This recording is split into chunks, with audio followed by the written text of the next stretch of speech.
A/B testing. It's the holy grail of conversion optimization, right? Well, if you think that, then I have some disappointing news for you and you really need to watch this video.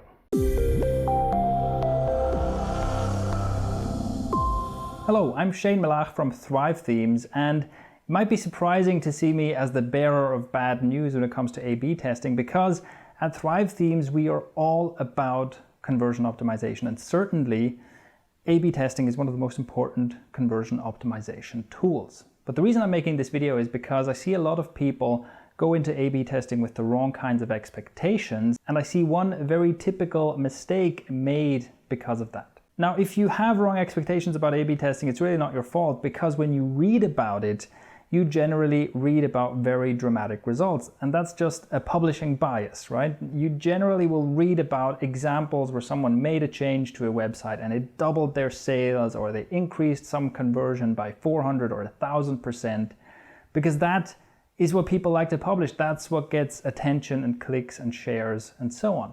No one's going to publish, oh, we ran another test and it was inconclusive. But then if you go in and you think, okay, that's what I'm going to do, I'm going to run an A/B test and double my sales, then you are very likely going to get disappointed, because the majority of A/B tests actually don't lead to a significant, or certainly not to a dramatic result.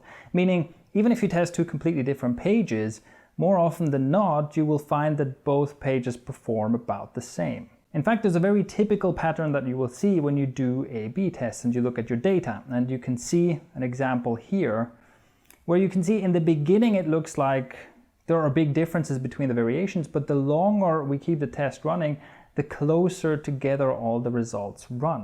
And here's another example of the same thing.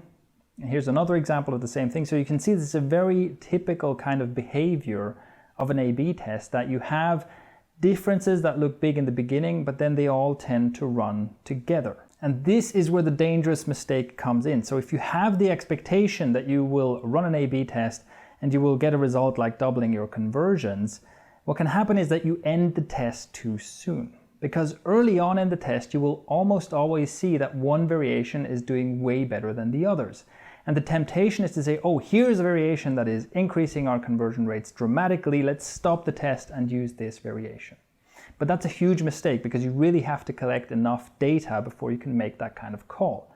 And if you look at these graphs, you can see that sometimes there's a crossover. So sometimes early in a test, one of your variations will look like a clear winner, but then you collect more data and it turns out it was just a fluke, it was just random, right? Just by random chance, one of the variations was doing better, but in the end, it's actually a different variation that wins. So even though it is, of course, very satisfying and it's a lot of fun to have a test where you get a clear, big win, unfortunately, you have to expect more of this kind of thing. You have to expect more of the kind of thing where you just let the test run for a while, and when you come back, you see that all the variations are quite close together.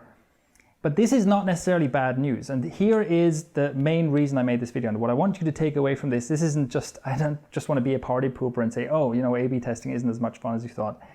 There's an important takeaway that will change your business if you follow this advice. A/B testing is not a one-time thing. It's not something you do to save a failing business. Oh, we'll run an A/B test and that will solve everything. It's not how it works.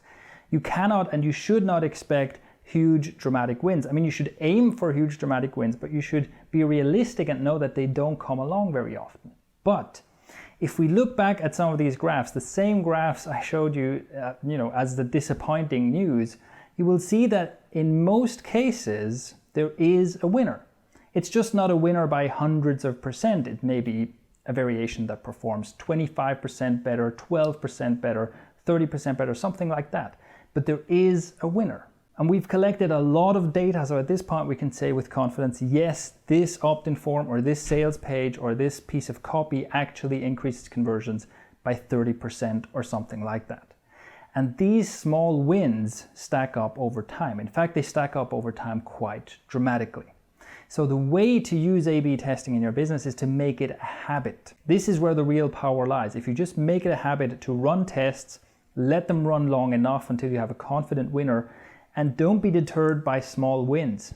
Take the small win, run the next test, get another small win, run the next test, get another small win, and so on and so forth. You make that a habit and it stacks up in a dramatic fashion. In fact, here's an example of what could happen to your overall conversion rates. If we compare the situation where you run one A/B test, you get a small win, you're disappointed, you give up on it, or you keep running A/B tests and you keep stacking these small wins one after another, and over time the effect is very significant.